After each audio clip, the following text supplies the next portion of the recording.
Rumah tangga atau karier? Inilah perkara yang sering bermain di minda baik wanita ataupun lelaki, kerana ini perkara yang sangat gusar ketika ini. Bila kita lihat balik pada masa yang lampau, khususnya wanita, mereka ni sering dimomokkan dengan wanita harus berada di rumah, jaga anak, kemas rumah, basuh baju, layan suami. Tetapi berbeza dengan sekarang di abad 21, di mana kita pun boleh lihat sendiri di universiti. Sebagai contoh, peratusan wanita yang masuk di universiti lebih ramai berbanding jumlah lelaki. Jadi di sini kita lebih faham peluang pekerjaan dan peluang karier lebih luas kepada wanita. Jadi sekarang ni rumah tangga pula. Jadi sekarang ni rumah tangga versus karier. Mana satu? Yang pertama, kita kena faham dulu daripada sudut kewangan. Adakah kita nak pilih rumah tangga atau karier? Kewangan kita cukup. Kerana bila kita nak berumah tangga, kita perlu ada stable financial. Tidak terbeban dengan hutang, tidak terbeban dengan komitmen bulanan. Itu akan mengganggu rumah tangga maupun karier.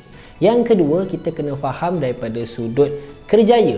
Ada setengah kerjaya yang memang akan menggugat rumah tangga. Sentiasa busy dekat luar. Bila masa dia nak spend time dekat rumah?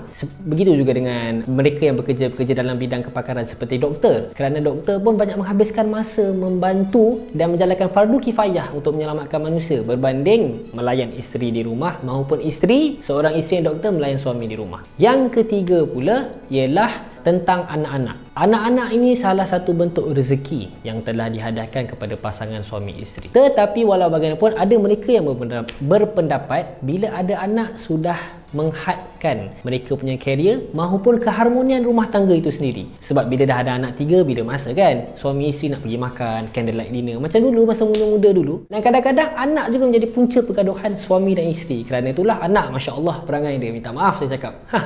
Okay, jadi perspektif, kita kena faham dulu perspektif setengah orang. Mereka yang merasakan karier ini penting bukan rumah tangga, kerana mereka ni balik kepada latar belakang keluarga mereka. Datang daripada ibu, ayah ataupun keturunan yang berjaya, yang profesional, yang mahukan anak-anak mereka ini mengikut jejak langkah mereka. Memilih karier dulu berbanding percintaan yang sia-sia jika tidak mempunyai perancangan yang rapi. Yang keduanya, pendidikan.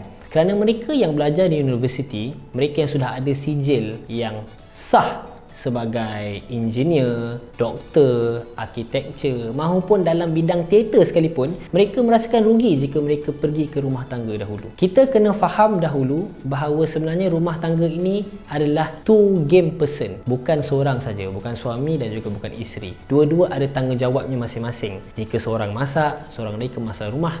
Jika seorang jaga anak, seorang lagi buatlah susu. Benda ini sebenarnya harus dititik beratkan oleh setiap pasangan. Jika perkara ini sudah stable di rumah, barulah karier masing-masing boleh berjalan lancar. Dan kita kena faham juga, itulah pentingnya yang dinamakan sekufu. Sekufu ni sebenarnya bukan taraf harta saja. Sekufu ni dia ada pelbagai sudut sekufu, baik persamaan interest, persamaan minat, persamaan hobi. Even kita nak makan apa pun kena cari yang sekufu. Tapi walau bagaimanapun, jodoh itu tetap rahsia Allah dan tidak salah hendak memilih rumah tangga ataupun karier. Sebab tanpa anda sedar, rumah tangga tu pun sebenarnya adalah karier bagi seseorang. Bagi mereka yang belum kahwin, jangan risau. Sebab mungkin karier anda sekarang ni ialah untuk membahagikan ibu bapa dan menaikkan personal growth anda sendiri untuk menjadi seorang individu yang sangat cemerlang di mata masyarakat.